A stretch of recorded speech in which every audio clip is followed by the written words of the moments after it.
मैं सीधे रुख करती हूँ, हमारे साथ खास मेहमानों का पैनल इस वक्त मौजूद है। महासचिव एसडीपीआई की यास्मीन फारूकी आप देख रहे हैं हमारे साथ जुड़ गई हैं। इस समय हमारे साथ अजीत चौहान बीजेपी के प्रवक्ता मौजूद हैं। कृष्णा हेगड़े शिवसेना शिंदे गुट के प्रवक्ता हमारे साथ मौजूद हैं। कृष्णा हेगड़े जी के पास सबसे पहले दर्शकों को लेकर चलेंगे और उन्हीं से जानेंगे सामना में जो लेख लिखा हुआ है, हिंदू संगठन जो औरंगजेब की कब्र हटाने की मांग कर रहे हैं, उनकी तुलना उस लेख में हिंदू तालिबान से कर दी गई है कृष्णा हेगड़े जी। और साथ ही साथ शिवसेना उद्धव गुट से लेकर बाकी आपके जितने सियासी विरोधी हैं महाराष्ट्र में, वो सब ये कह रहे हैं कि जो शौर्य का इतिहास है कि औरंगजेब आया और औरंगजेब को वही महाराष्ट्र की मिट्टी में गाड़ दिया, इस शौर्य के इतिहास को क्यों मिटाना, ये सवाल पूछा जा रहा है।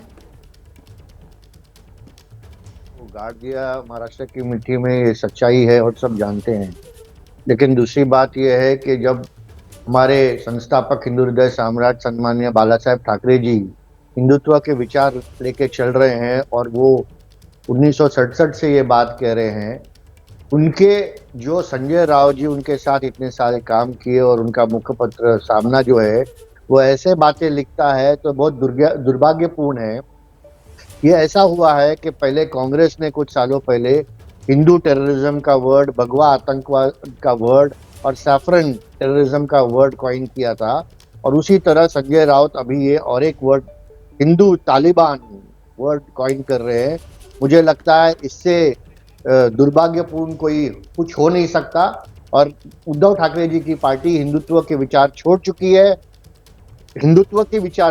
है, और बहुत बुरा लग रहा है कि हमारे देश में जब हमको राम के ऊपर, भगवान श्री राम के ऊपर सफाई देना पड़ता है, 550 साल रुकना पड़ता है राम मंदिर के लिए, अब हमको छत्रपति शिवाजी महाराज पर सफाई देनी पड़ रही है, छत्रपति संभाजी महाराज पे सफाई देनी पड़ रही है, और जो हिंदू वीर थे, जो राजा थे, जो हिंदुत्व के लिए लड़ी, उनके ऊपर हमको सफाई देनी पड़ रही है। मुझे लगता है कि बहुत दुर्भाग्यपूर्ण बात है, और मुझे लगता है शिवाजी महाराज जी या छत्रपति संभाजी महाराज हिंदवी स्वराज के लिए लड़े थे जी। और सामना में लिखा है वो एग्जैक्टली ऑपोजिट लिखा है। तो मैं सामना में जो लिखा है उसका खंडन करता हूं, और मुझे लगता है कि उनको माफी मांगनी चाहिए। ठीक है सर, मैं इंतजार कर रही हूँ। हमारे साथ शिवसेना उद्धव गुट के भी मेहमान जुड़े, उसके बाद उनसे इस पर जवाब मैं लूंगी। इस बीच एक बड़ी खबर दर्शकों को बता देते हैं। औरंगजेब की कब्र को लेकर महाराष्ट्र की सियासत आप जानते हैं गरमाई हुई है। इसको लेकर उद्धव गुट के नेता है संजय राउत, उनका बयान भी सामने आ गया है, जरा वो सुन लीजिए।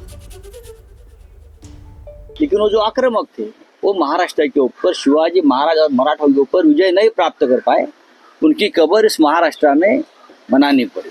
ये इतिहास है, ये इतिहास वैसा ही रहना चाहिए। लेकिन कुछ लोग अब नए नए हिंदुत्ववादी पैदा हुए हैं, नए नए मुल्ला है, हाँ, ये नए नए लोग हैं, उनको क्या इतिहास का पता है, कोई उनको चाबी मारता है। तो आपने संजय राउत को सुना, और इस बीच ये तस्वीरें आपके सामने हैं हिंदू संगठनों का प्रदर्शन। देखिए किस तरीके से ये विरोध प्रदर्शन हिंदू संगठनों की तरफ से किया जा रहा है। उग्र प्रदर्शन है, यहाँ पर जूते बरसाए जा रहे हैं बैनर पोस्टर्स पर, और हिंदू संगठन जो है वो इसी तरीके से महाराष्ट्र के तमाम जिलों में आज प्रदर्शन कर रहे हैं, और इन्हीं को नए नए हिंदुत्ववादी संजय राउत की तरफ से करार दिया जा रहा है।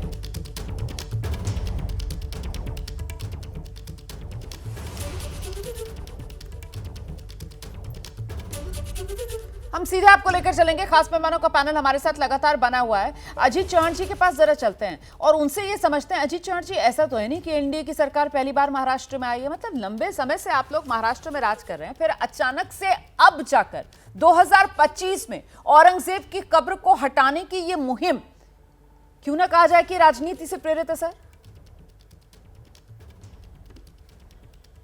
मैडम, सबसे पहले तो मैं संजय राउत का जवाब देना चाहता हूं जी। ये नए लोग बोल रहे हैं संजय राउत को क्या पता है मराठों के इतिहास के बारे में? मेरे पूर्वजों ने औरंगजेब के साथ लड़ाई की थी, हमारे खानदान को, छत्रपति खानदान की तरफ से किताब हिम्मत बहादुर, हमारा इतिहास रहा है।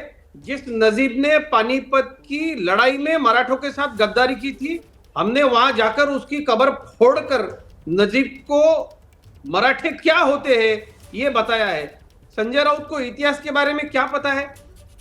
वोट मिलते हैं तो एक मुल्ला की तरह संजय राउत बात करता है। मैं आपको ये बात बता दूं जी कि समरकंद से आया हुआ, फरगाना से आया हुआ एक आक्रामक लुटेरा इस देश के ना हिंदुओं का, ना मुसलमानों का, ना इस देश के बासिंदों का हीरो हो सकता है। सही बात। महाराष्ट्र में रहने वाले हिंदू मुसलमान सभी धर्मों के लिए हीरो छत्रपति शिवाजी महाराज और इसमें संभाजी तो कोई महाराज दोहराई है। नहीं है सर, इसमें तो कोई दोहराई नहीं है। आपने इतना इतिहास बताया सर, लेकिन यहाँ विपक्ष जो है वो वर्तमान को लेकर भी कुछ सवाल कर रहा है ना। मतलब आपने अपना इतिहास तो बता दिया, लेकिन विपक्ष की तरफ से यहाँ पर सोनारकर से लेकर और कोश्यारी तक के बयानों का जिक्र किया जाता है और कहा जाता है कि साहब जब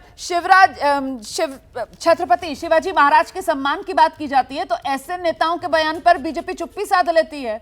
और अब अचानक से सिर्फ और सिर्फ हिंदुत्व की छवि अपनी निखारने के लिए अचानक से औरंगजेब की कब्र का मुद्दा, ये दरअसल राजनीति चमकाने का एक हथकंडा है। ये शिवाजी के सम्मान की लड़ाई आप तो नहीं लड़ रहे हैं, वरना तो कोश्यारी से लेकर सोनारकर तक के बयान पर चुप्पी क्यों? रोमाना जी बिल्कुल चुप्पी नहीं है, खुल करके सब लोगों ने बोला है और जिनकी गलतियां हुई उनको बताया गया है कि ये आप गलत कर रहे हो, इसकी आपको सजा भुगतनी पड़ेगी, कईयों को सजा उसकी भुगतनी पड़ी। मुझे एक बात बता दीजिए, आप बात हो रही है शिवसेना की। हम तो देखिए बजरंग दल विश्व हिंदू परिषद की वो मांग है। मैं व्यक्तिगत रूप से ये मानता हूं कि मराठों के जीत का प्रतीक है ये कब्र। ऐसे आंदोलन होने चाहिए हर 20 साल बाद। हमारी आने वाली पीढ़ी को पता चलना चाहिए कि आक्रामक लुटेरे थे, इनकी कब्र हमने इनको हराकर यहाँ पर बनाई है। सर आप जो बात कह रहे हैं वही तो सर शिवसेना उद्धव गुट के मुखपत्र सामना में लिखा गया है कि ये तो जीत का प्रतीक है, ये तो शौर्य का प्रतीक है, ये तो हमेशा इतिहास में सदियों सदियों तक याद रखने वाली बात है कि साहब एक ऐसा क्रूर आक्रांता जो महाराष्ट्र में आया और वो महाराष्ट्र को नहीं जीत पाया। और वो महाराष्ट्र को इसलिए नहीं जीत पाया क्योंकि महाराष्ट्र की जनता जो है उसने मिलजुल कर छत्रपति शिवाजी महाराज, छत्रपति संभाजी महाराज, उनके नेतृत्व में रोमाना जी आप इनसे किया। सवाल कीजिए कि हिंदू हृदय सम्राट शिवसेना प्रमुख बाला साहेब ठाकरे के कई भाषण मेरे सामने अभी पूरी किताब रखी हुई बाला साहब के भाषणों की, मैं पढ़कर सुना सकता हूँ। बाला साहब के विचारों के विरोध में ये क्यों जा रहे हैं? मैं जवाब ले लेती हूं। ये दूसरों को तालिबान कहने वाले ये लोग अब जनाब बन गए हैं क्योंकि इन लोगों को वोट के लिए किसी की दाढ़ी को हाथ लगाना अच्छा लग रहा है। मैं जवाब लेती हूं सर। ये लोग अपनी भूमिका 360 डिग्री बदल चुके हैं। रोमाना जी आप इनसे सवाल कीजिए, हमारे साथ सवाल मत कीजिए। किशोर तिवारी जी हैं हमारे साथ। किशोर तिवारी जी हैं या नहीं? इनकी भूमिका क्यों बदल गई? फिर कुछ दिक्कत आ गई है। किशोर तिवारी जी हमारे साथ नहीं है अभी, मैं उन्हीं के पास जाना चाह रही थी।